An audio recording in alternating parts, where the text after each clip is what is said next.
La quantité de gaz à effet de serre dans l'atmosphère a atteint un niveau record selon un nouveau rapport de l'OMM, l'Organisation météorologique mondiale. Nous avons battu de nouveaux records. Au cours des 25 dernières années, entre 1990 et 2014, il y a eu une augmentation de 36% du forçage radiatif des gaz à effet de serre.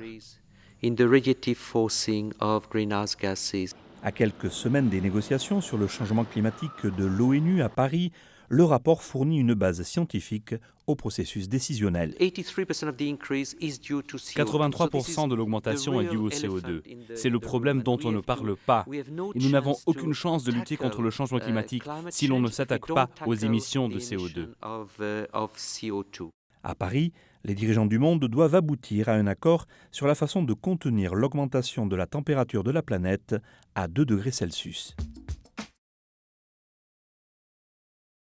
La recherche et l'innovation sont à la pointe de la course mondiale pour le développement durable.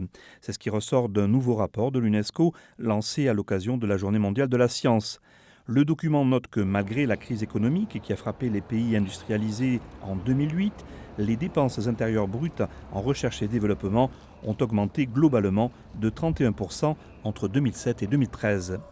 La directrice générale de l'UNESCO, Irina Bokova, a déclaré que le rapport illustre comment la recherche est à la fois un moteur pour le développement économique et une pierre angulaire dans la construction de sociétés plus durables et respectueuses de la planète.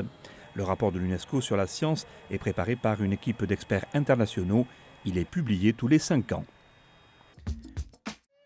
Vous voulez aider les réfugiés syriens mais ne savez pas comment. Grâce à la nouvelle application Share the Meal, développée par le PAM, le Programme alimentaire mondial, tout ce dont vous avez besoin est un smartphone. Avec juste une tape, les utilisateurs de l'application peuvent faire un don de 50 cents, assez pour nourrir un enfant qui a faim pendant une journée.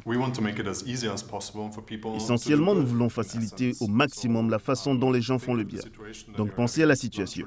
Vous êtes en train de déjeuner ou de dîner, et vous êtes en train de consulter vos emails ou vos nouvelles. Il y a une touche et si vous appuyez sur cette touche, vous allez partager votre repas avec un enfant qui n'a rien à manger. Il y a 20 fois plus de gens qui ont un téléphone portable que d'enfants affamés.